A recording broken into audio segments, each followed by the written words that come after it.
مبسملا ومحمدلا ومصليا ومسلما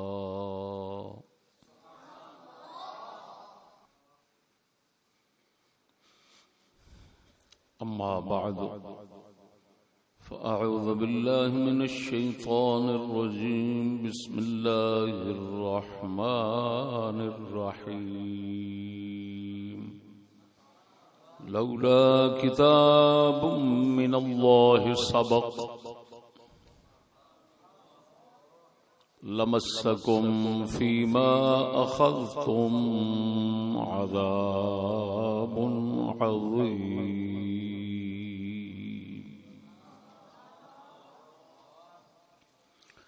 آمنت بالله صدق الله تعالى مولانا العظيم وصدق رسوله النبي الكريم الصلاة والسلام عليك يا رسول الله وعلى آلك وأصحابك يا حبيب الله سامعین السلام علیکم ورحمۃ اللہ۔ آج کا موضوع ہے ابو بکر و عمر کی تکفیر نہیں کرے گا مگر بدتر از خنزیر۔ آج کے ملعون جہان میں جہاں ہر طرف سے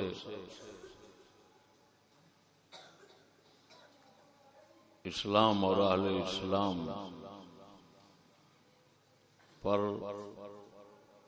مختلف طریقوں سے تابڑ توڑ حملے ہو رہے ہیں، ایک حملہ یہ بھی ہو رہا ہے کہ کچھ خنزیر سے بدتر لوگ سیدنا صدیق اکبر اور سیدنا فاروق اعظم رضی اللہ تعالی عنہ کو معاذ اللہ کافر کہتے ہیں، اور پھر بھڑوے بڑے دیدہ دلیری سے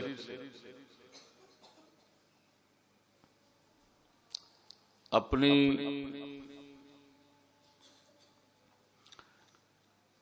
اس بے شرمی پر قرآن مجید سے حوالہ پیش کرتے ہیں۔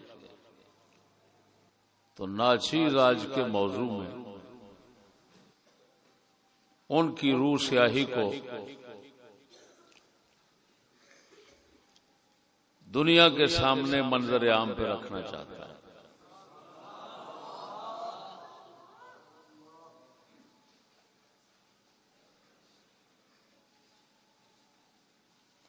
وہ بدتر از خنزیر جو یہ دعویٰ کرتا ہے کہ ابو بکر و عمر نعوذ باللہ کافر اور گستاخ رسول تھے،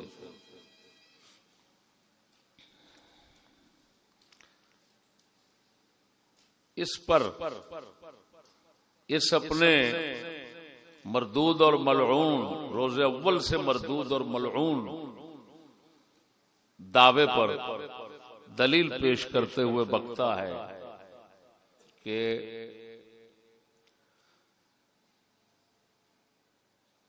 قرآن حکیم سورہ حجرات میں یہ آیت طیبہ لا ترفعوا اصواتکم فوق صوت النبی ولا تجہروا له بالقول،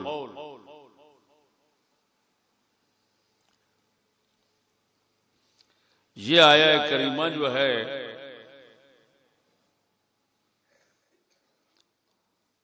اس کے اترنے کا سبب یہ ہے کہ ابو بکر و عمر کی رسول اکرم صلی اللہ علیہ وسلم کے سامنے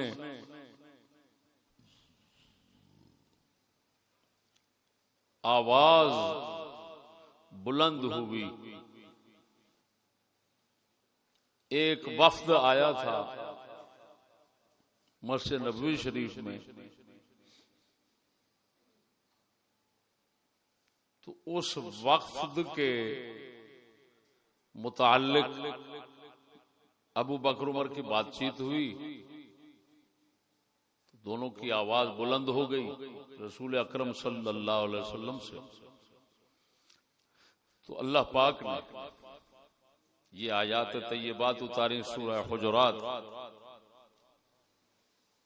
کہ یا ایھا الذین آمنوا لا تقدموا بین یدی اللہ ورسولہ، اے ایمان والو اللہ رسول سے آگے بڑھ کر کچھ کام نہ کیا کرو، یعنی ان کی اتباع میں رہا کرو. پھر فرمایا یا ایھا الذین آمنوا لا ترفعوا اصواتکم فوق صوت النبی، اے ایمان والو نبی پاک کی آواز پر اپنی آوازوں کو اونچا نہ کرو. ولا تجہروا لہ بالقول کجہر بعضکم لبعض، اور رسول اللہ کو بلند آواز سے جس طرح ایک دوسرے کو پکارتے ہو اس طرح نہ پکارا کرو. ان تحبط اعمالکم،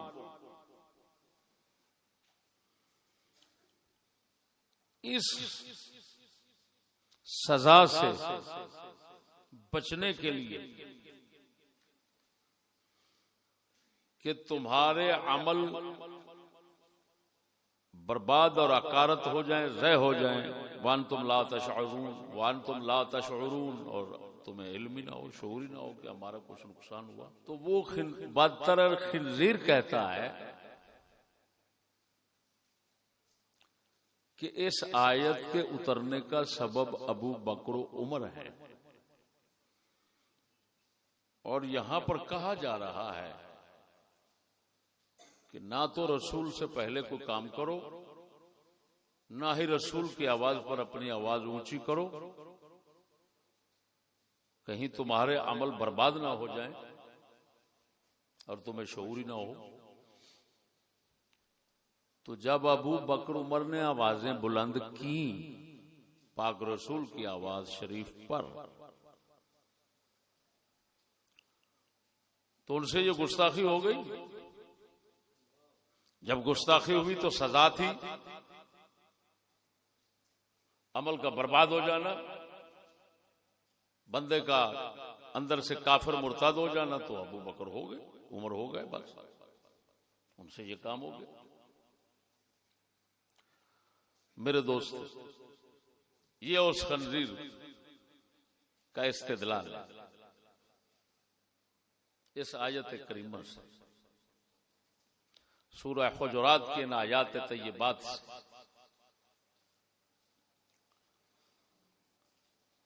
میں ابتداً بخاری شریف سے وہ الفاظ شریف سناتا ہوں جن الفاظ میں ان آیات کے اترنے کا سبب بیان کیا گیا ہے. میرے دوستو، بخاری شریف کتاب التفسیر سورۃ الحجرات حدیث نمبر 48-45 حضرت سیدنا عبداللہ بن زبیر رضی اللہ تعالی عنہ سے روایت کرتے ہیں، قال کاد الخیران ان یہلک ابو بکر و عمر رضی اللہ تعالی عنہما رفعا اصواتہما عند النبی صلی اللہ علیہ وآلہ وسلم حین قدم علیہ رکب بنی تمیم فأشار احدهما بالاقرع بن حابس اخی بنی مجاشع واشار الاخر برجل آخر. قال نافع لا احفظ اسمه فقال ابو بکر لعمر ما اردت الا خلافی قال ما اردت خلافك فارتفعت اصواتهما في ذلك فانزل الله يا ايها الذين امنوا لا ترفعوا اصواتكم. قال ابن الزبير فما كان عمر يسمع رسول الله صلى الله عليه وسلم بعد هذه الآية حتى يستفهمه ولم يذكر ذلك عن أبيه يعني أبا بكر. یہ ایک روایت ہے. دوسری روایت اس کے بعد متصل ہے. ان النبی صلی اللہ علیہ وسلم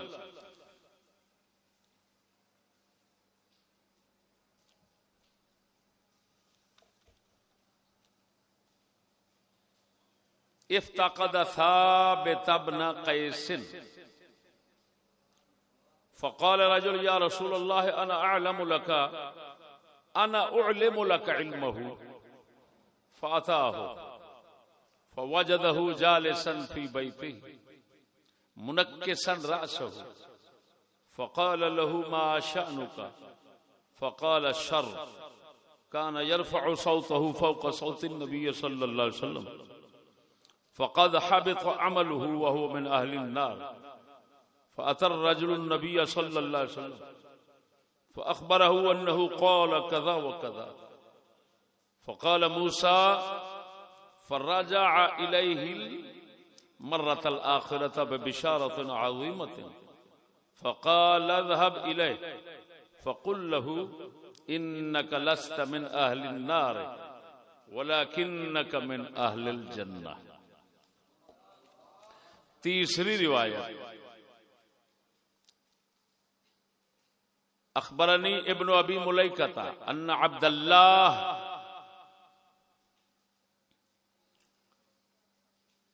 ابن الزبیر اخبرهم انه قادم ركب من بني تمیم على النبي صلى الله عليه وآله وبارك وسلم فقال ابو بکر امیر القعقاع ابن معبد وقال عمر بل امیر الاقرع ابن حابس فقال ابو بکر ما اردت الا او الا خلافی فقال عمر ما اردت خلافك فتماريا حتى ارتفعت أصواتهما فنزل في ذلك يا أيها الذين آمنوا لا تقدموا بين يدي الله ورسوله حتى انقضت الآية. میرے دوست یہ تین روایات میں نے پڑھی ہیں جن میں یہ بخاری شریف جن میں سورہ حجرات کی یہ آیات اترنے کا سبب بیان فرمایا گیا.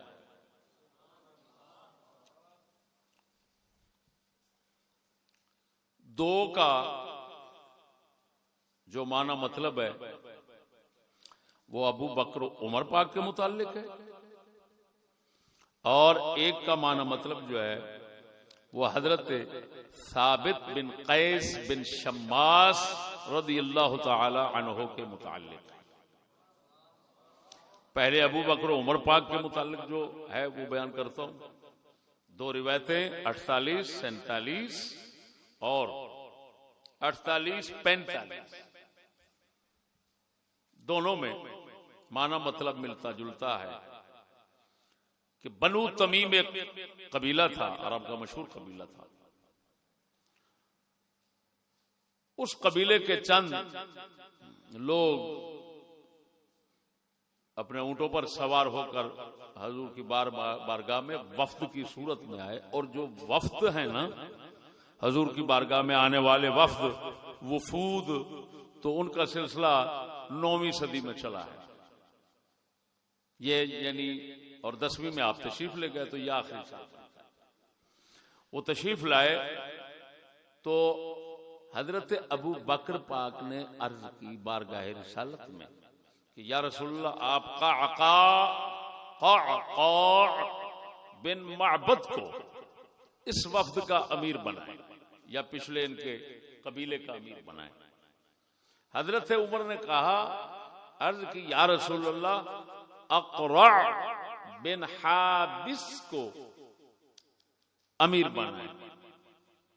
اس پر سیدنا صدیق اکبر نے فرمایا، عمر آپ نے میری مخالفت کرنا چاہا، آپ نے میرے خلاف کرنا چاہا ہے، میں نے مشورہ دیا قعقاع بن معبد کا اور آپ نے اس کے خلاف مشورہ دے دیا اقرع بن حابس کا، تو آپ میری مخالفت کرنا چاہتے ہیں۔ انہوں نے عرض کی میں آپ کی مخالفت نہیں کرنا چاہتا۔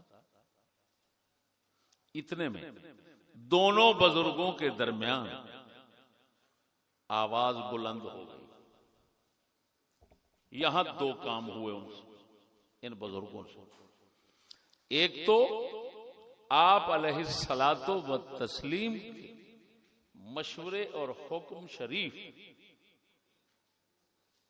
کا انتظار کیے بغیر پہلے ہی مشورہ دے دیا کہ آپ اس کو بنا دیں۔ انہوں نے عرض کی حضور اس کو بنا دیں۔ دوسری بات یہ ہے کہ آواز اونچی ہو گئی تو بارگاہ رسالت کا جو ادب شریف تھا وہ ٹوٹتا ہوا نظر آیا۔ اس پر آیات آ گئی۔ پہلی آیت آئی پہلا مسئلہ سمجھانے کے لیے کہ تم نے اللہ رسول کے حکم شریف کا انتظار نہیں فرمایا، پہلے مشورہ دے دیا۔ آج کے بعد تم لوگوں نے، اے ایمان والو، ان کو کہہ رہے اللہ، اے ایمان والو، یا ایھا الذین آمنوا لا تقدموا بین یدی اللہ ورسولہ، اللہ اور رسول سے پہلے بڑھ کر کوئی کام نہ کرو۔ وہ پہلے حکم ارشاد فرمائیں، پھر بعد میں ان کی اتباع میں کام کیا کرو۔ تو یہ پہلے مسئلے کی اصلاح ہو گئی۔ دوسرا، آواز نہ اونچی کرو رسول پر، کہیں عمل نہ حبط ہو جائیں اور تمہیں علم ہی نہ ہو۔ بات سمجھنا۔ اس کے متعلق یہ دوسرا جو مسئلہ تھا آواز اونچے ہونے کا، اس مسئلے کا قرآن مجید نے ادب سکھا دیا اور اس مسئلے کے اندر رہنمائی فرما دی کہ آواز اونچی نہیں کرنا۔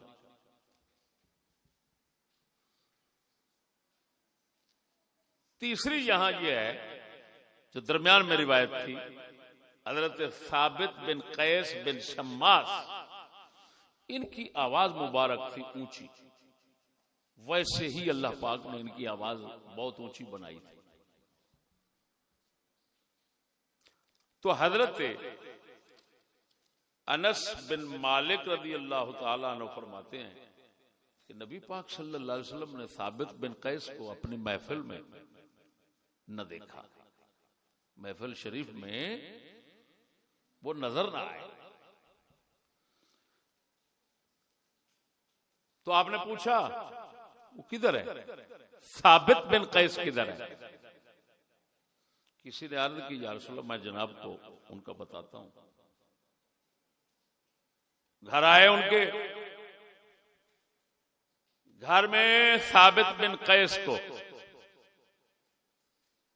بیٹھا ہوا پایا اس حال میں کہ سر جھکائے ہوئے ہیں، جس طرح کہ شرمندہ اور نادم بندہ کو بیٹھا ہوتا ہے یا سوچ رہا ہوتا ہے۔ وہ صحابی پاک آ کر پوچھتے ہیں معاشانوں کا، کیا بات ہے بھائی؟ انہوں نے عرض کی شر ہے، بربادی ہے، میری آواز اونچی ہے، میں رسول اکرم صلی اللہ علیہ وسلم کی آواز سے اونچی آواز کرتا رہا ہوں، میرے تو عمل برباد ہو گئے، میں تو جہنمی بن گیا، یہ تو قرآن آ گیا ہے۔ وہ شخص آئے حضور کی بارگاہ میں صلی اللہ علیہ وسلم،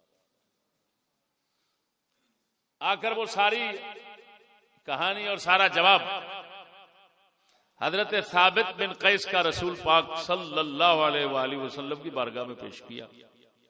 اب یہ جواب سن کر رسول اکرم صلی اللہ علیہ وسلم نے اس شخص کو دوبارہ ان کے پاس بھیجا۔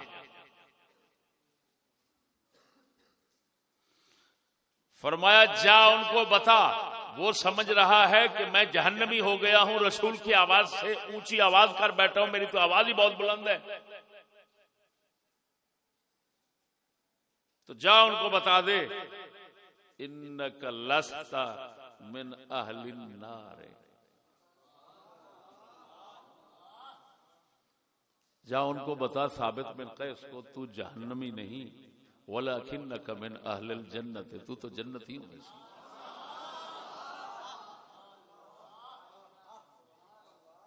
یہ بخاری شریف کی 48-46 نمبر روایت ہے۔ اب میرے بھائیو، ان آیات یعنی سورہ حجرات کی ابتدائی آیات مبارکہ جو ان کے اترنے کا سبب بخاری شریف سے ہم نے سنا دیا، اس میں کوئی چیز چھپائی نہیں، جو کچھ تھا مکمل بیان کر دیا۔ بات سمجھنا،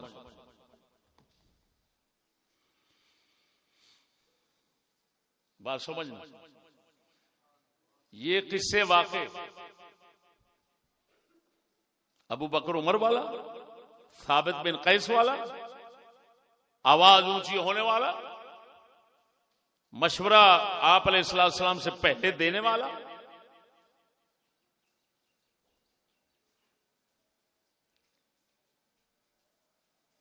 یہ سب واقعہ قصہ آپ سن چکے۔ آیت پاک کے اترنے کا سبب بن رہا ہے، اور وہ بدتر خنزیر جو ہے وہ بھی یہ کہتا ہے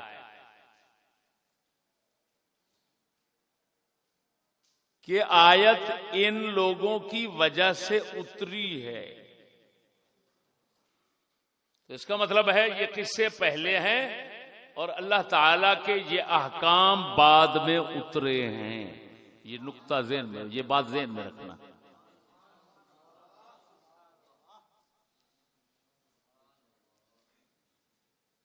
کیا کہا میں نے؟ قصے پہلے ہیں، آیات طیبات اور احکام خدا کے وہ بعد میں اترے ہیں۔ اب وہ بھڑوا کہتا ہے، بھونکتا ہے کہ جب یہ سبب بنے اترنے کا تو کافر ہو گئے۔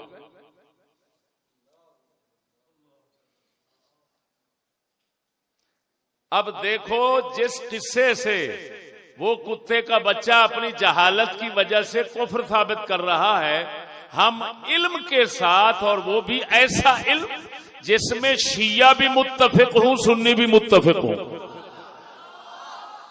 اس علم کے ساتھ انہی بزرگوں کا کمال ایمان ثابت کرتے ہیں۔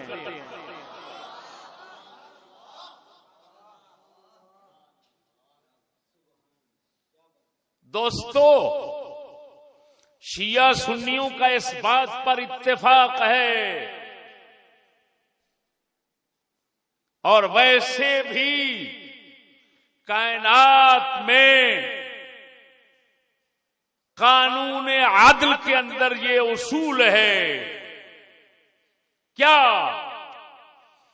کہ جب تک پہلے خبردار نہ کیا جائے،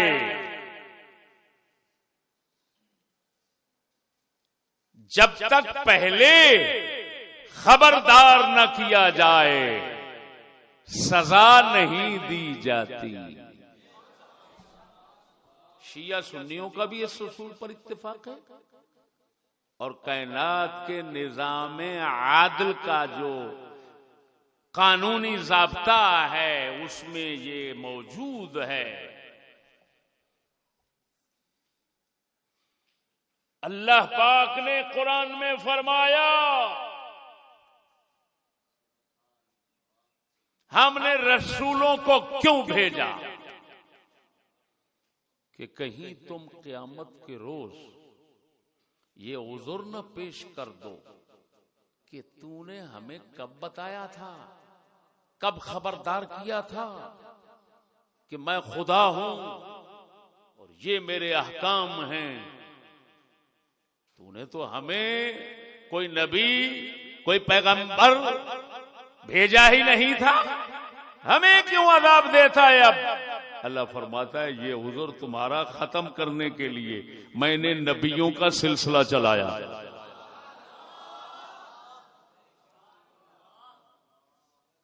کس کا سلسلہ چلایا؟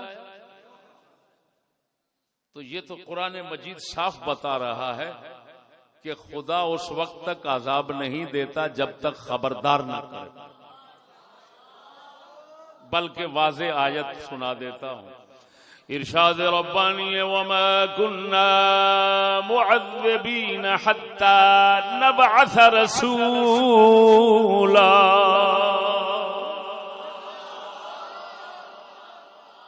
فرمایا ہم عذاب نہیں دیتے جب تک پہلے رسول نہ بھیجیں، پہلے پیغام پہنچانے والا نہ بھیجیں. یہ آیات توجہ. اور ایک اور آیت طیبہ جو بالکل میرے موضوع کے ساتھ شدید مناسبت رکھتی ہے، وہ کیا ہے؟ سورہ انفال آیت نمبر 68. فرمایا لولا کتاب من اللہ سبق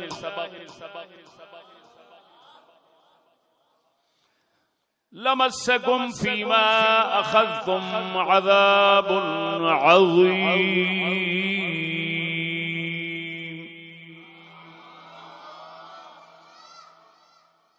اگر اللہ تعالی کی طرف سے یہ پہلے لکھا ہوا نہ ہوتا تو تمہیں ضرور تمہارے کیے پر عذاب پہنچتا، اور وہ بھی عظیم عذاب. یہ آیت مبارک کس وقت اتری ذرا سنیے، توجہ ہے. مسند احمد وغیرہ کی حدیث، مسلم میں بھی آئی ہے. بدر کے مشرکین جب قید ہو گئے اور صحابہ کرام مدینہ شریف ان کو لے گئے، آپ علیہ السلام نے ان کے متعلق صحابہ کرام کو جمع فرما کر مشورہ لیا ان کے ساتھ کیا کرنا چاہیے. عمر بن خطاب کہتے ہیں، عرض کرتے ہیں یا رسول اللہ،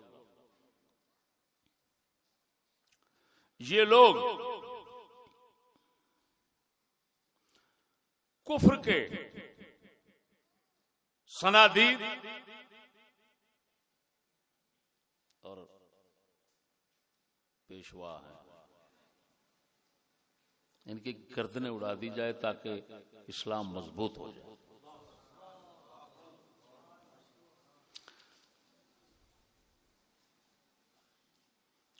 حضرت عبداللہ بن رواحہ وہ عرض کرتے ہیں یا رسول اللہ، یہ وادی میں آگ جلائی جائے اور پہاڑوں کے اوپر سے ان کو دھکا دیا جائے یا آگ میں جل جائے. صدیق اکبر عرض کرتے ہیں یا رسول اللہ، اسلام مسلمانوں کو مال کی ضرورت ہے، ان سے فدیہ لیا جائے، مال لے کر ان کی جان چھوڑ دی جائے. آپ علیہ السلام نے بھی صدیق اکبر کی موافقت فرمائی.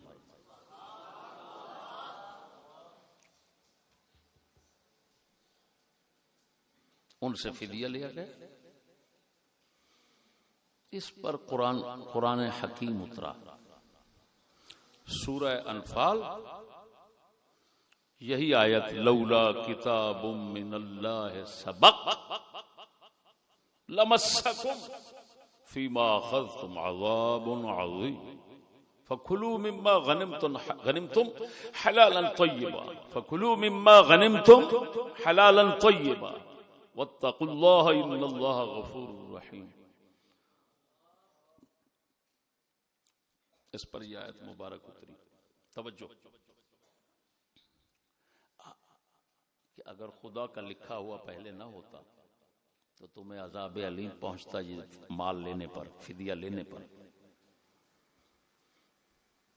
اب تم غنیمت جو ہے حلال طیب سمجھ کر کھاؤ.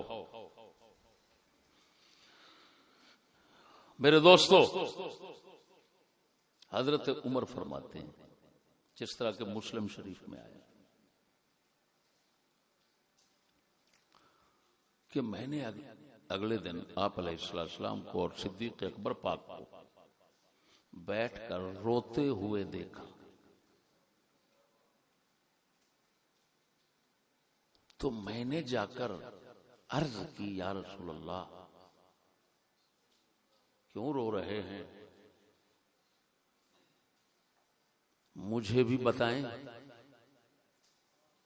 اگر صحیح اور سچ کا رونا مجھ سے ہو گیا تو بہت بہتر ہے، آپ کی موافقت ظاہری بھی ہو جائے گی، باطنی بھی ہو جائے گی. اور اگر میں نہ رو سکا تو کم از کم شکل و صورت تو رونے والی بنا دوں گا تاکہ آپ بزرگوں کے ساتھ اگر باطن نہیں مل رہا تو ظاہر تو ملا لوں.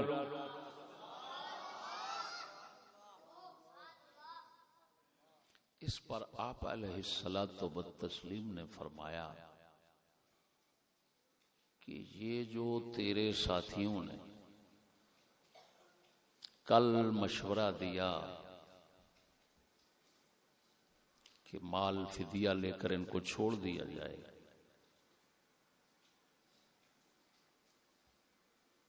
اس پر رو رہے ہیں. ان پر ان کے لیے عذاب اترا ہے وہ درخت کے قریب.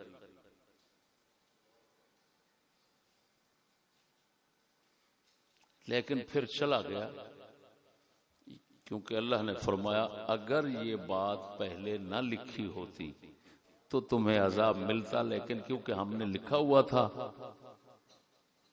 تو ہم نے عذاب نہیں اتارا. اب دیکھتے ہیں وہ بات کیا لکھی ہوئی تھی.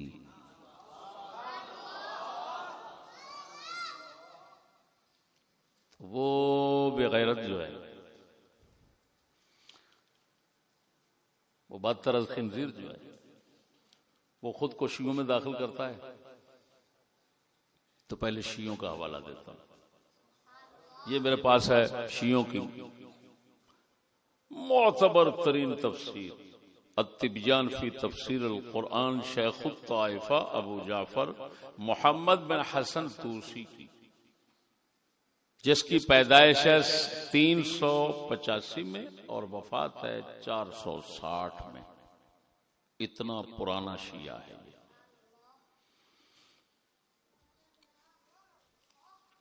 یہ کہہ رہا ہے اس آیت کے معنی میں دو قول ہیں. قیل فی معنی قوله لولا کتاب من اللہ سبق لمسکم فیما اخذتم قولان، دو قول ہیں. قال الحسن یعنی بصری لولا ما كتبه الله في اللوح المحفوظ من انه لا يعذبهم على ذلك. امام حسن بصری کا حوالہ دے کر شیعہ لکھ رہا ہے کہ انہوں نے فرمایا لوح محفوظ میں یہ لکھا ہوا تھا کہ ان کو عذاب نہیں دینا، اس وجہ سے بچا. وقال غیرہ، حسن بصری کے علاوہ دوسروں نے کہا کہ جو لکھا ہوا تھا کہ اہل بدر جو پہلے کر چکے یا بعد میں کریں گے وہ سب بخشا ہوا تھا، اس وجہ سے یہی بات لکھی تھی کہ بدریوں کو کچھ نہیں کہنا، جو پہلے کر چکے وہ بھی معاف، جو بعد میں کریں گے وہ بھی معاف. بدریوں کو کچھ نہیں کہنا. دوسرا قول الثانی قال مجاہد اور پھر وہی آیت پیش کی وما كنا معذبين حتى نبعث رسولا، یہ پیش کر کے فكأنه قال، یہ شیعہ لکھ رہا ہے مجاہد پاک کا قول کہ لا اعذب الا بعد المظاہرة في البيان وتقرير الحجة به، کہ یہ بات خدا نے لکھی تھی کہ میں جب تک حکم اپنا بیان نہیں کرتا، ظاہر نہیں کرتا، لوگوں کو پیش نہیں کرتا، اس وقت تک میں عذاب نہیں دیتا۔ یہ تو ہے توسی۔ اس کے بعد آ گیا مجمع البیان،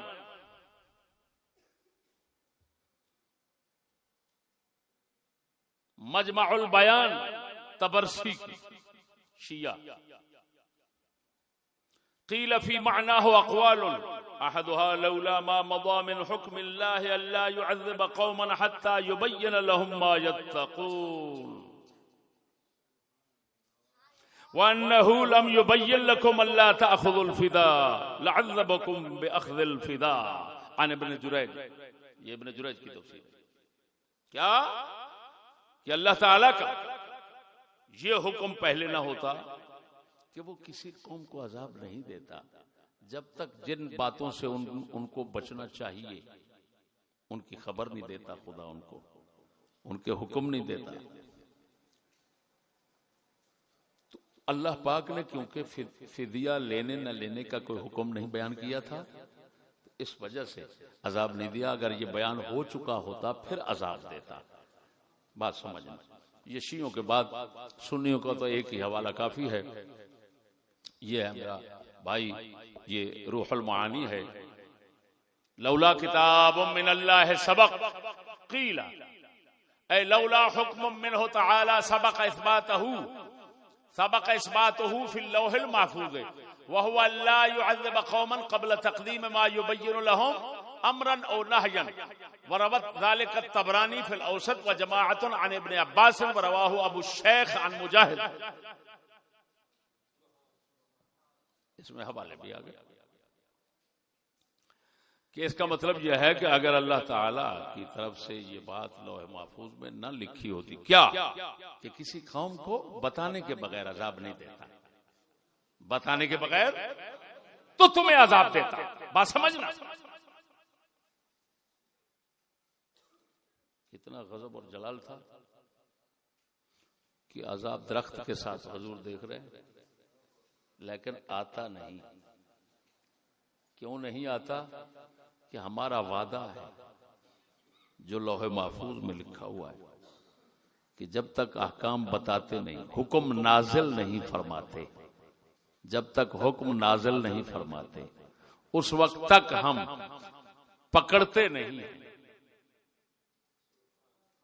سزا نہیں دیتے۔ وہیں سے وہ عذاب واپس چلا جاتا ہے۔ بلکہ شیعہ نے یہ جو لکھا کہ بدریوں کے متعلق لکھا ہوا ہے کہ بدریوں کو عذاب نہیں دینا، نہ پہلے کیے پر نہ بعد کے کیے پر۔ اس کی طرف ہم نہیں جاتے، ہم اس مسئلے کی طرف جاتے ہیں۔ او بھائیو، وہ تو اور زیادہ ناک کاٹ رہا ہے نا، اس کی طرف جاتے ہیں کہ خدائے پاک نے کتنی آیات میں یہ بتا دیا کہ میرا قانون ہے کہ میں خبردار کرنے کے بغیر، احکام بھیجنے کے بغیر عذاب نہیں دیتا، حتیٰ کہ تمہاری شریعت میں اصول بن گیا کیا کہ حکم کے نزول سے پہلے مواخذہ نہیں ہوتا۔ اللہ اکبر، بولو بولو، کیا کہہ رہا ہوں؟ حکم کے اترنے سے پہلے پکڑ نہیں آتی، یہ خدا کا قانون ہے۔ بولو تو صحیح، یہ قانون خدا بندی ہے۔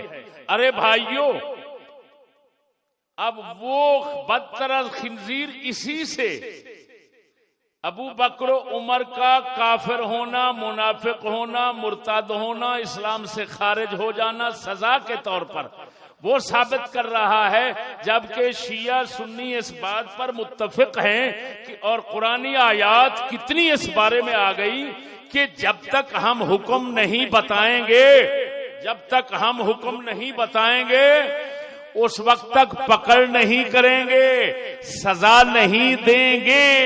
یہ خدا کا پکا اٹل فیصلہ اور قانون ہے، ایک نہیں کتنی آیات طیبات میں۔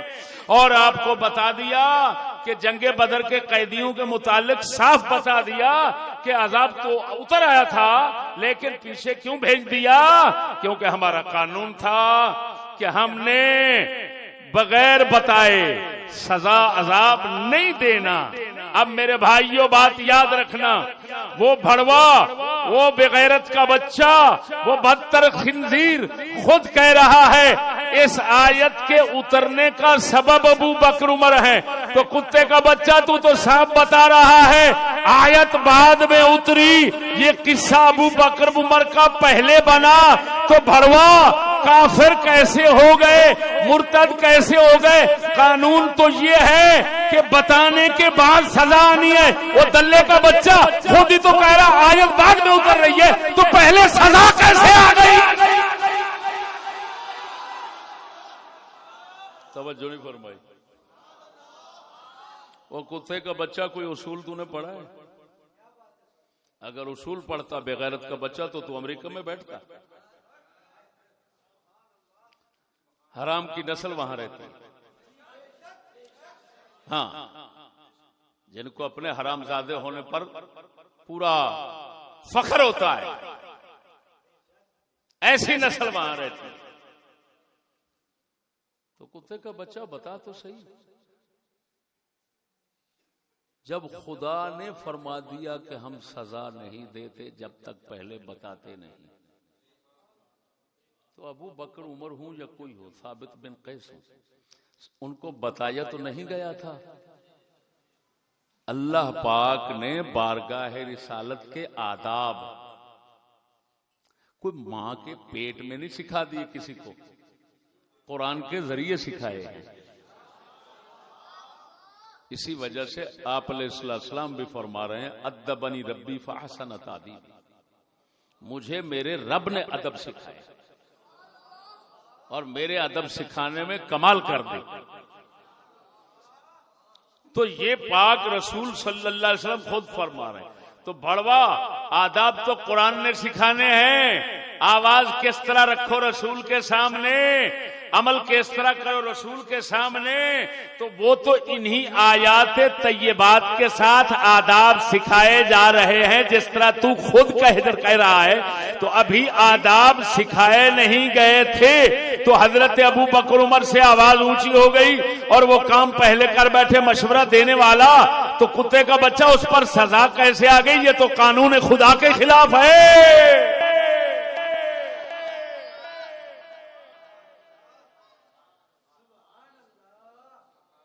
اسی وجہ سے وہ کتی کا بچہ جن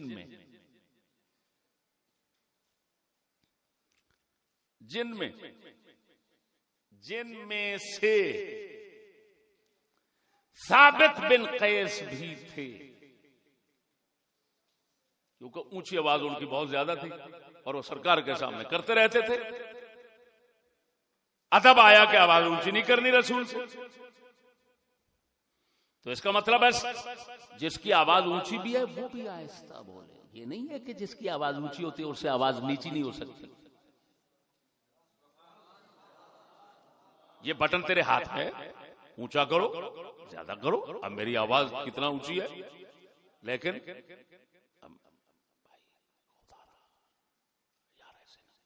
ایسا ہو رہی ہے۔ تو ثابت بن قیس کی آواز زیادہ تھی، اونچی تھی، لیکن وہ ایسا بھی تو کر سکتے تھے، وہ کرتے رہے اونچی۔ یہ آیت اترنے کے بعد جس طرح بخاری کہہ رہی ہے، گھر میں گھس گئے، روتے رہے۔ حضور نے پوچھا کدھر ہیں یار؟ ثابت بن قیس نہیں نظر آ رہا۔ شخص کہتے ہیں میں بتاتا ہوں جناب کو، ان کے گھر میں جاتے ہیں، دیکھتے ہیں اللہ اکبر، سر نگوں ہو کر رو رہے ہیں۔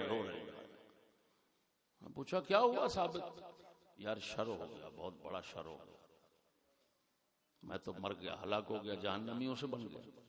میں آواز اونچی کرتا رہا ہوں رسول پاک کے اوپر، اور قرآن فرما رہا ہے آواز اونچی مت کرو ورنہ عمل برباد ہو جائیں گے۔ اللہ اکبر، تو میں تو برباد ہو گیا۔ وہ گئے بارگاہ رسالت میں جا کر گزارش کرتے ہیں حضور وہ اس حال میں گھر میں بیٹھا ہے، تو وہ کہتا ہے میں تو جہنمی ہو کر برباد ہو گیا۔ اب بات سمجھ، ہائے ہائے ہائے، ایسے بدترز خنزیروں کو رسول پاک نے پہلے ہی جواب دے دیا۔ کتے کا بچہ بڑوا، تیری جگہ خنزیر پیدا ہو جاتا بہتر تھا، کن کو بھونک رہا ہے؟ دیکھو رسول کس طرح دفاع کر رہے ہیں۔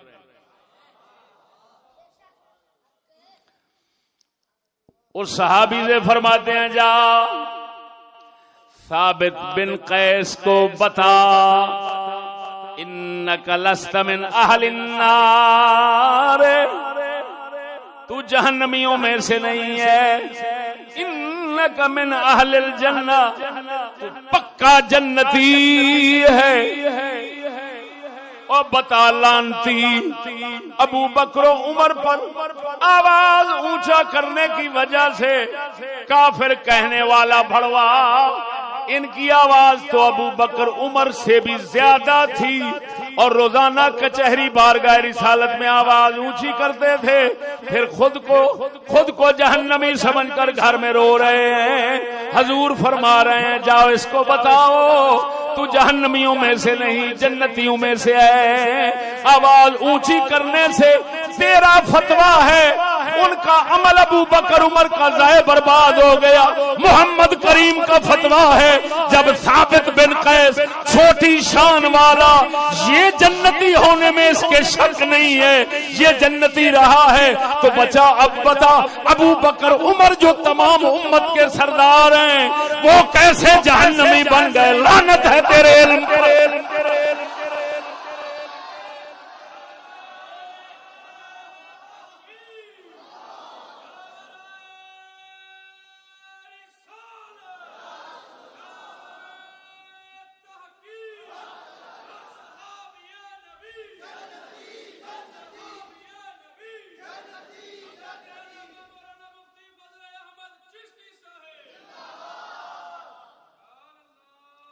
توجہ ہے،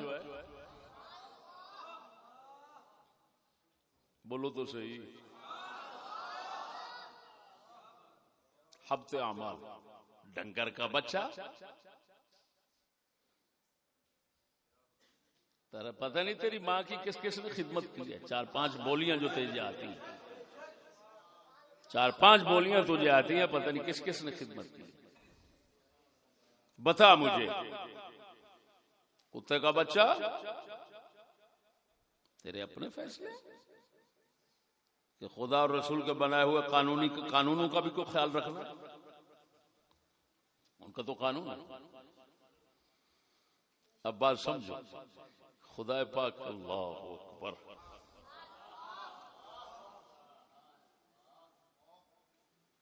آگے کیا فرما رہا ہے؟ ان الذين يغضون اصواتهم عند رسول الله اولئك الذين امتحن الله قلوبهم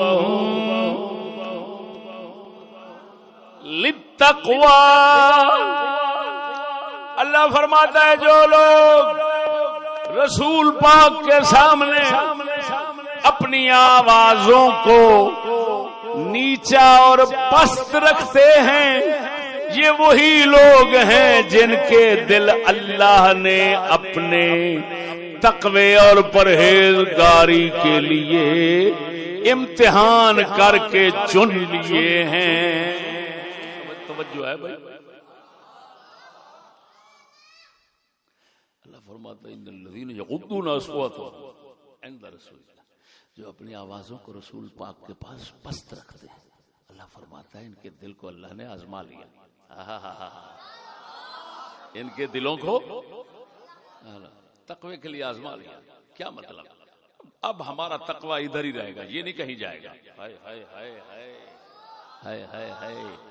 جو دل ہمارے ادب کے ترازو میں پورے اترے, بس یہ چن لیا.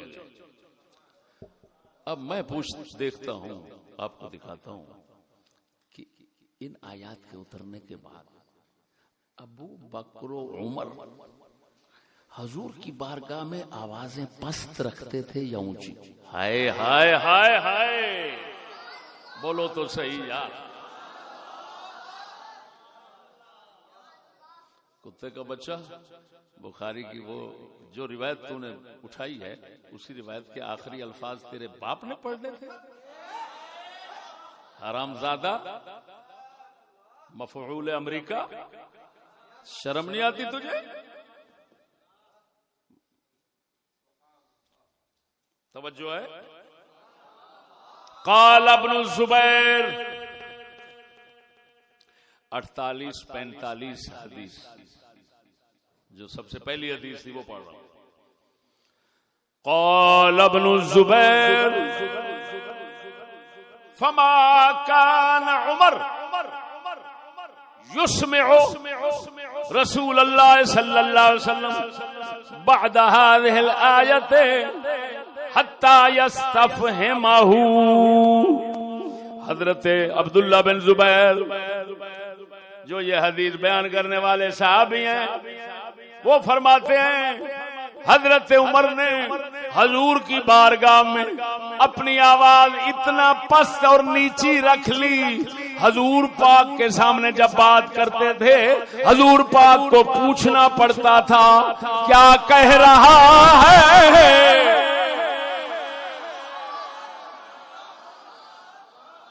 اب حضرت عمر ہو گئے آواز پست کرنے والے, ادھر قرآن کی آیت اٹھا. جنہوں نے آوازیں پست کر لی, اللہ نے ان کے دلوں کو چن لیا.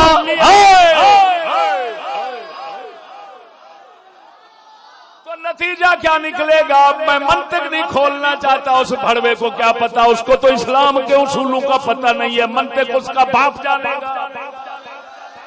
نتیجہ یہ نکلے گا عمر کے دل کو اللہ نے اپنے تقوی کے لیے چن لیا ہے. آخری لفظ اسی آیت کے غد اصوات والی آیت کے آخری لفظ ہیں لہم مغفرۃ واجر عظیم.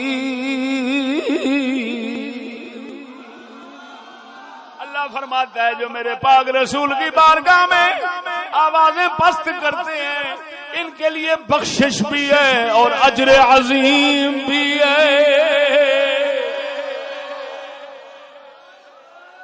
لاکھ لعنت ہے ان پر جو کہیں ان کے لیے عذاب علیم ہے.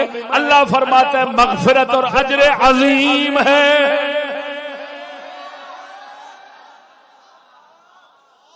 حرامزادہ, مجھے پتہ ہے تو انگریزوں کے جمع کی ہوئے نطفے کی اولاد ہے. ہاں, تو اس دور کی پیدائش ہے جب ادھر افغانستان میں انگریز آئے تھے, تو اس دور کی اولاد ہے. مجھے ساری تاریخ تیری یاد ہے.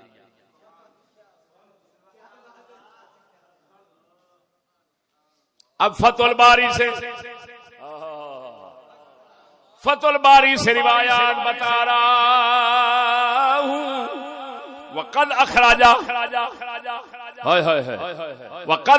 ابن المنذر من طریق محمد بن عمرو بن علقمہ ان ابا بکر الصدیق قال مثل ذلك للنبي صلى الله عليه وسلم وهذا مرسل. وقد اخرجه الحاكم موصولا من حديث ابي هريره نحوه. واخرجه ابن مردويه من طريق طارق بن شهاب عن ابي بكر قال لما نزلت لا ترفعوا اصواتكم قال ابو بكر قلت يا رسول الله آليت الله اكلمك الا كاخ السرار. جب یہ آیت کریمہ اتری عمر کا سنا دیا. اب یہ فتح الباری میں کتنی سندوں سے یہ مذکور ہے کہ حضرت ابو بکر نے عرض کی یا رسول اللہ جیسے خفیہ کانوں میں بات کرنے والا بندہ بات کرتے آواز ایسا رکھتا ہے، میں آج کے بعد ہمیشہ آپ کے ساتھ ایسے ہی آواز رکھ کر بات کیا کروں گا۔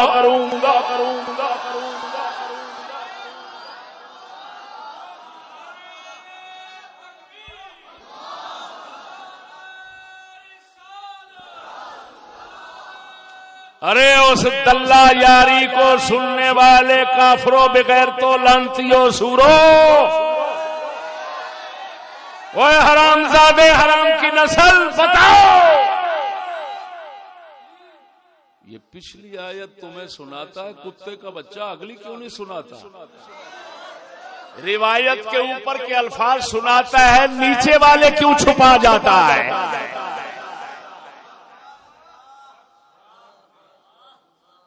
وہ جی اہل سنت میں دلہ یاری کے ساتھ بات کرنے والا کوئی نہیں ہے، وہ کتے کا بچے، شرم تو کرو، اس کے ساتھ بات کرنے والا کوئی نہیں۔ اللہ کے فضل سے ہمارے علاقے کا گدھا بھی اس کو کافی ہے، لیکن اصل بات یہ ہے کہ بات کرے تو بات کرنے والا ہو، وہ تو بات ہی نہیں کرتا، بھونکتا ہے۔ بتاؤ اسی کو علم کہتے ہیں؟ یہ خیانت ہے، لعنت ہے، جہالت ہے، کیا ہے؟ سمجھ نہیں آئی۔ ابھی چلو یہ تحقیقی جواب ہو رہے ہیں، اب اسی ضمن میں اس کے منہ پر ایک اور چھتر مارتا ہوں، اور وہ بھی ان کی کتابوں سے۔ بولو تو صحیح، یہ دیکھو بھائی، مجمع البیان طبرسی کی اور التبیان ابو جعفر طوسی کی۔ ایک صحابی رسول گزرے ہیں جن کا نام ہے حاطب بن ابی بلتعہ، یہ بدری صاحب ہیں، بدر میں شرکت کی۔ یہ قصہ شیعوں میں، اور شیعوں نے اس کو برقرار رکھا، رد نہیں کیا، کیونکہ اس میں مولا علی کا ذکر ہے، تو ان کی مجبوری تھی اس کو رکھنا، اور ہماری کتاب میں آتا ہے، صحیح حدیثوں میں ہے۔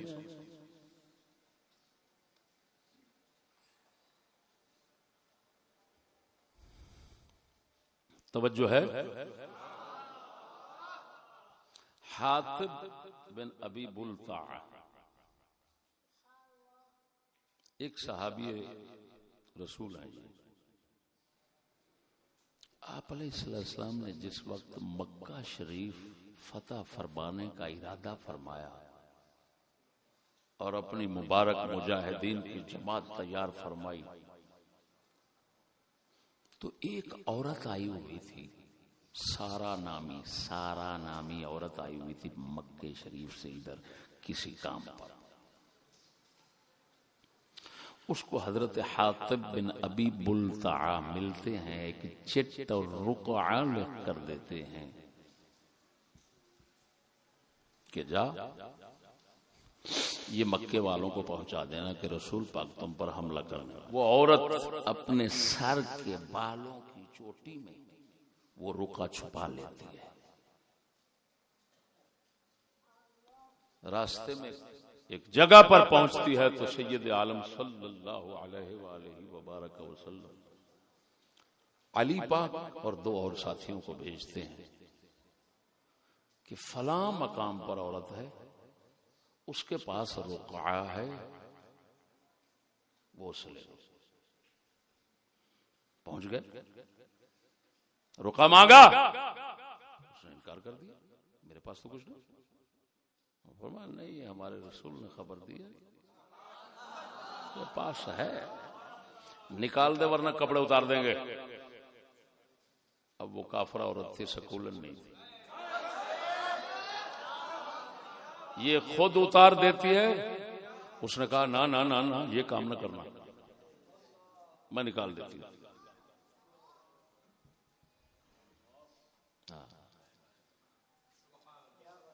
سکولی ذرا دیکھا کریں کہ ان کا ناک بھی ہے یا کوئی چیز ہے. ان بغیرتوں کا تو کافروں کے سامنے بھی ذکر، پرانے کافروں کے سامنے بھی ذکر جائز نہیں بنتا. اب جناب چٹ لی اور واپس آ گئے. چٹ پر لکھا ہوا تھا یہ حاتم بن ابی بلتع کی طرف سے قریش مکہ کے لیے، فلاں شخص کے لیے.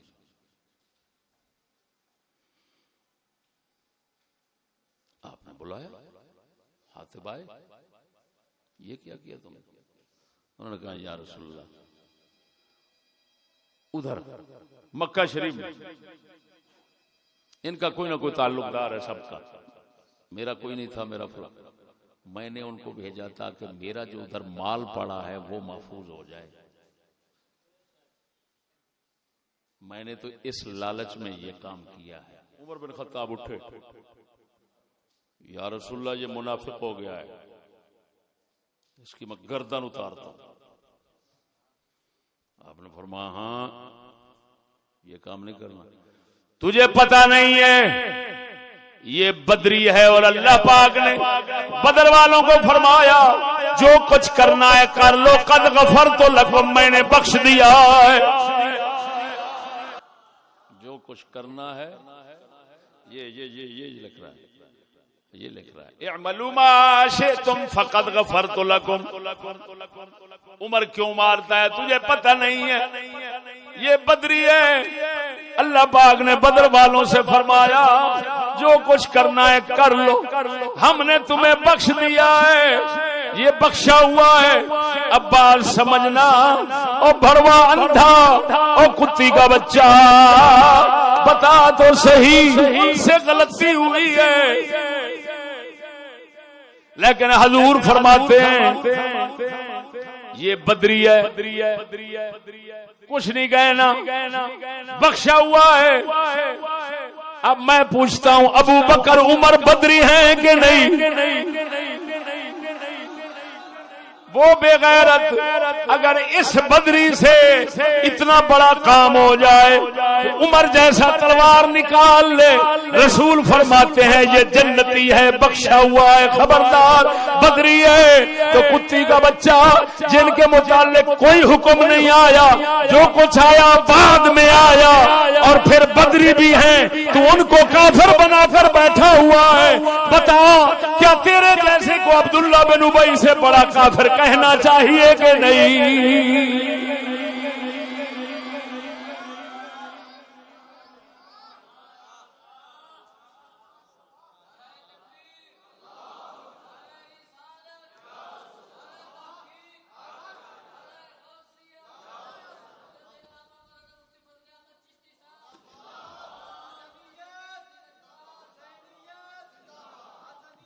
ہاں زندہ باد حسنیت حسینیت، یہ ہمارا نعرہ ہے.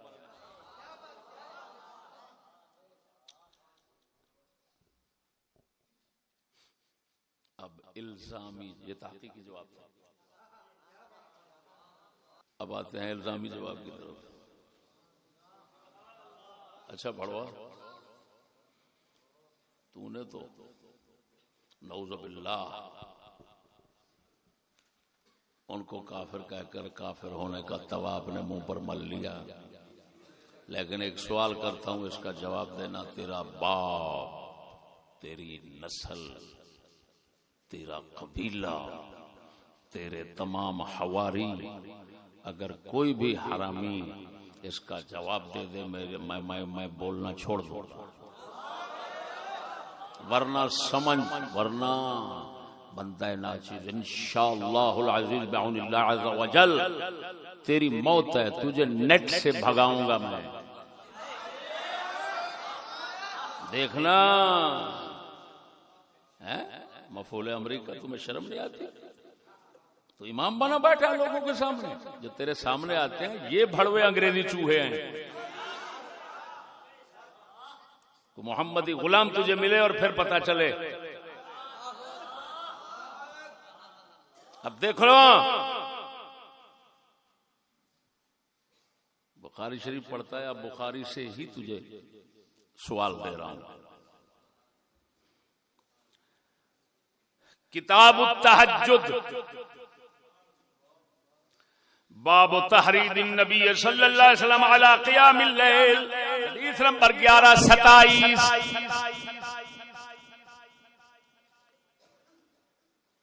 روایت دیکھو کیسی عجیب. امام زین العابدین اپنے باپ پاک حسین سے روایت کرتے اور پاک حسین مولا علی سے روایت کرتے ہیں.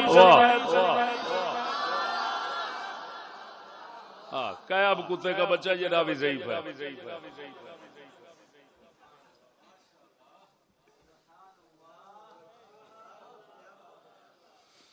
عن الزهري قال اخبرني علي بن حسين ان حسين بن علي اخبره ان علي بن ابي طالب اخبره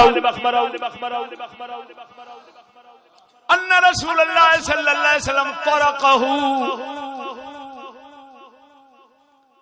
مولا علی فرماتے ہیں ایک رات رسول اکرم صلی اللہ علیہ وسلم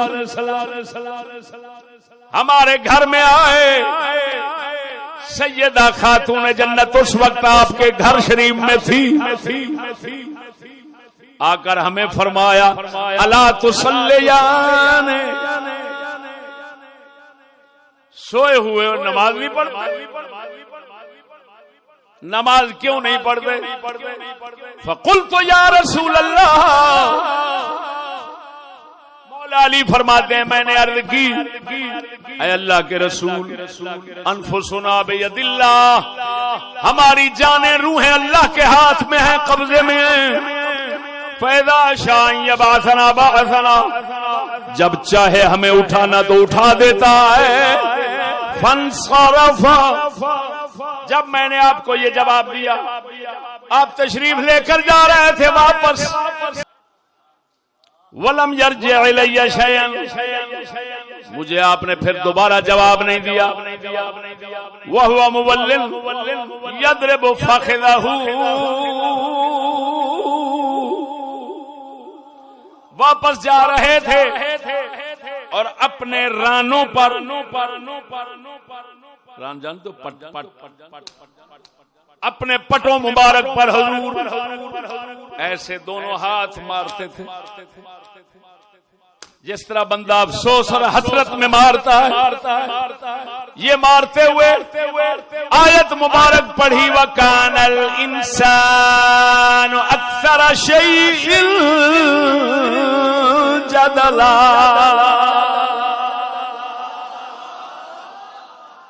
ایسے پٹ مبارک پر ہاتھ مارتے تھے اور فرماتے تھے انسان سب چیزوں سے زیادہ جھگڑالو ہے. انسان سب چیزوں سے اکثر شیئن جدلا، جھگڑے اور بحث میں سب سے زیادہ ہے آگے انسان. اب بات سمجھنا، اے خبیث کا بچہ، بخاری ہے جس سے تو نے ابو بکر عمر کا جو کچھ ثابت کرنا چاہا، جس نے واپس تیرے منہ پر توا پھیر دیا، اسی بخاری سے بتا حضور تو نماز کے لیے اٹھا رہے ہیں اور مولا علی آگے یہ جواب دے رہے ہیں کہ ہماری جانیں اللہ کے قبضے میں ہے، اٹھائے یا نہ اٹھائے. تو بتا یہ جواب اس وقت پاک رسول کی بارگاہ میں بنتا تھا؟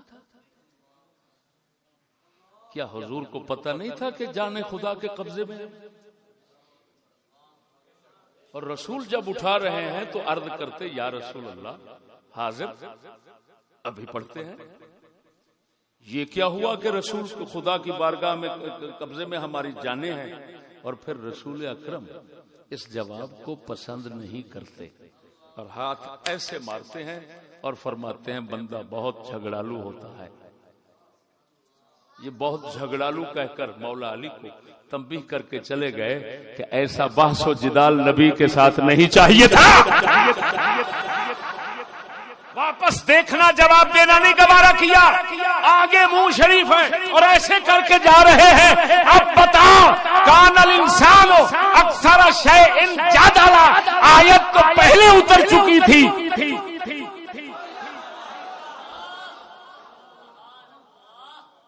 مولا علی کو پتا تھا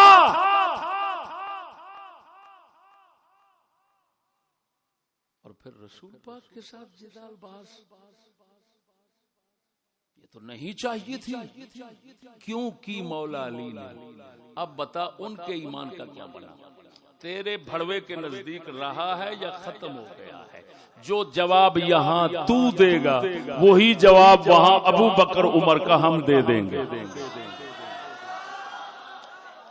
جا جا اپنی ماں کو ساتھ ملا لے جس نے کتنی خدمتوں کو جمع کیا ہے. خدا جانے کتنی خدمتوں کو جس نے جمع کیا ہے اور تیرے جیسا ایک چمونہ پیدا کیا ہے.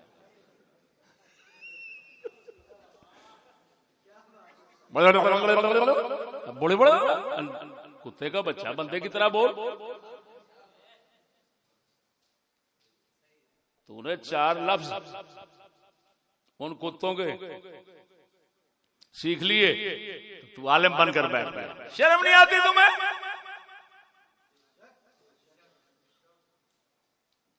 اگر تیرے اندر علم ہوتا میں تیرے ساتھ منہ لگاتا، لیکن خدا کرے ہو میں ایمان سے کہہ رہا ہوں، میرے پڑھے ہوئے کو تو منہ نہیں لگا سکتا. میرے پڑھے ہوئے نے تجھے بھگا دیا، نیٹ پہ چڑھا ہوا ہے، میرے پڑھے ہوئے نے تجھے بھگا دیا. دنیا پر نیٹ پہ آ گیا، دنیا کے سامنے نیٹ پہ آ گیا. بات نہیں سمجھے بھائیو؟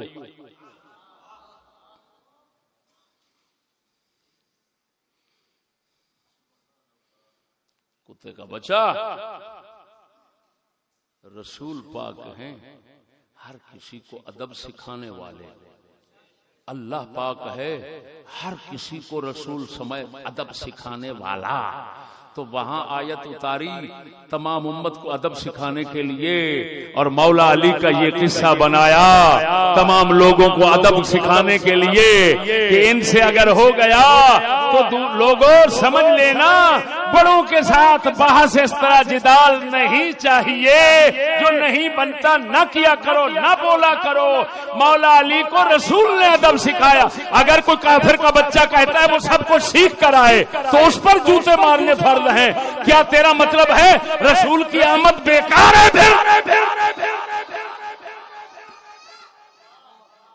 وَيُعَلِّمُهُمُ الْكِتَابَ وَالْحِكْمَةَ. اس کا مصداق کون ہے؟ کتے کا بچہ. اس کے مصداق یہی صحابہ ہیں. صحابہ کرام نے رسول اکرم سے سیکھا، رسول اکرم نے خدا سے سیکھا. اور جب کوئی زیر تربیت ہوتا ہے، جب کوئی زیر تربیت ہوتا ہے تو اس کی غلطی انجانے میں جو ہوتی ہے اس پر گرفت نہیں ہوتی. یہ دنیا کا مسلمہ قاعدہ ہے. وہ بولو تو صحیح یار. میں فدا صاحب سے کہتا ہوں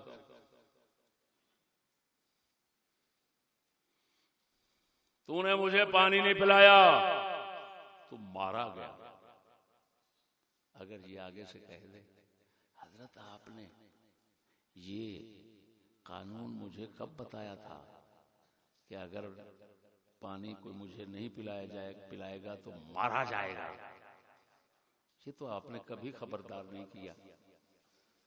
اور اگر آج آپ نے مجھے کہہ دیا اور میں نے نہیں پلایا تو اتنے میں ہی مارا جاؤں گا، تو پھر تو آپ کے ساتھ رہنا ممکن ہی نہیں ہے. سمجھ نہیں آئی یار. اللہ رسول کے انہی اخلاق عالیہ کے ساتھ تو صحابہ کرام کو عشق ہوا، پاکوں کو عشق ہوا. وہ بغیر کیے، سمجھ نہیں آ رہی بات کی، بغیر بتائے کسی کو سزا نہیں دیتے. خبردار انہوں نے کیا ہے تو خبردار سب کو کیا ہے. اب سمجھ آ گئی کہ نہیں آ گئی؟ اور سنو، یہ سنا بھی چکا ہوں. بتا مولا علی پاک نے جب ابو جہل کی بیٹی سے نکاح کرنے کا ارادہ فرمایا، پیغام نکاح بھیجا، سیدہ خاتون جنت کو تکلیف ہوئی، اس تکلیف کو بیان کیا اپنے ابا جان کے سامنے. آپ منبر پر تشریف لے گئے، جیسا کہ مسلم میں ہے، بخاری میں ہے، اور فرمایا فاطمہ تو بضعۃ منی یؤذینی ما آذاہا، فاطمہ میرا ٹکڑا ہے، جو چیز اس کو تکلیف دیتی ہے میں محمد کو تکلیف دیتی ہے. بتائیے رسول نے فرمایا اس فرمان کے منہ شریف سے آنے کا سبب مولا علی کا سیدہ کو تکلیف پہنچانا بنا یا نہیں؟ بتا تو صحیح، اتنی باتوں میں اس کو دبا دوں یہ اٹھنے کے قابل ہی نہ رہے، اور مفعول ویسے ہی کب اٹھتا ہے. بات سمجھنا میں کیا کہہ رہا ہوں یار.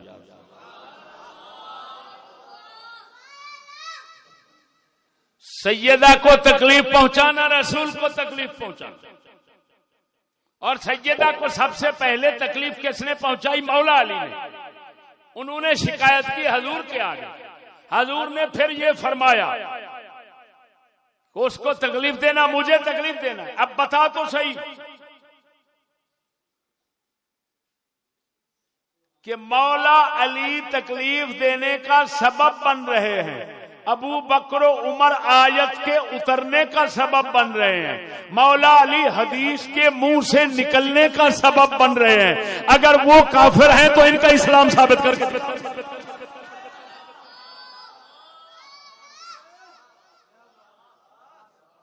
سمجھ نہیں آئی ہو جا.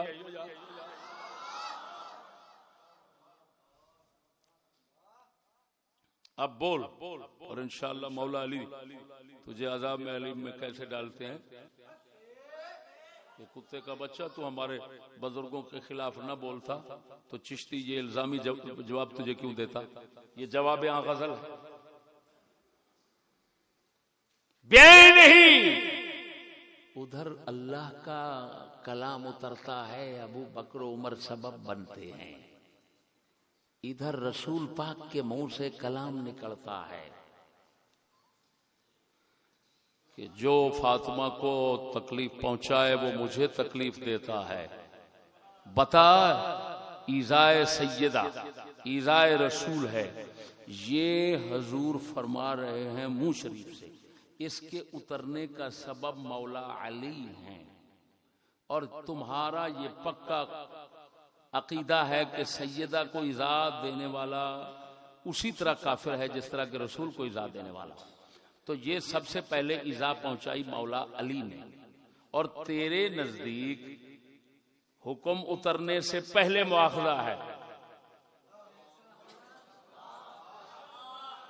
تو بس اب مولا علی کو تو بچا لے، ابو بکر عمر ان کا جواب ہم دے دیں گے. معلوم ہوا کتی کے بچے چھوڑو ملنگ کی نسل، ملنگ اور بھنگ کی نسل چھوڑ. کتے کا بچہ وہاں پر مفعول بن کر جو وقت گزار رہا ہے اسی طرح گزارتا رہے، نہ ہاتھ لگا اسلام کو نہ مذہب اہل سنت کو. جن کنجروں کے بچوں سے پیسے لے رہا ہے اور مفعولی کرا رہا ہے، حرامزادہ انہی کے ساتھ ان کی بات کر، ان کے نام لے. تمہارے جیسے باندروں کے ہاتھوں نہ کبھی اسلام بچا ہے نہ بچ سکتا ہے. اللہ کے فضل سے یہ ہم جیسے مسکین فقیروں کے جو غلام ہیں، یہ ان کا کام ہے. جی اب ایمان سے بتانا مسئلہ صاف ہو گیا کہ نہ ہوا کہ قصر رہ گئی ہے کہ میاں صاحب فرماتے ہیں ٹر گئی رت گلاباں والی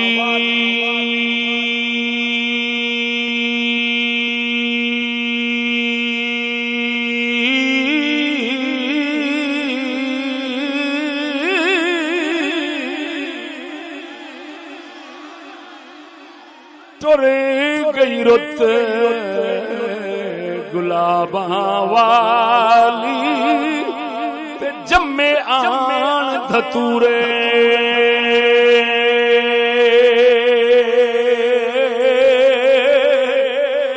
ٹر گئی رت گلاباں والی جمے آن دھتورے ڈاڈی چپ شریفہ کی تھی تے بھونکن پہ کتورے او ڈاڈی چپ شریفہ کی تھی ڈاڈی چپ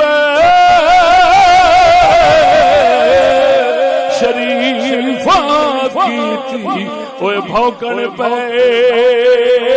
کتورے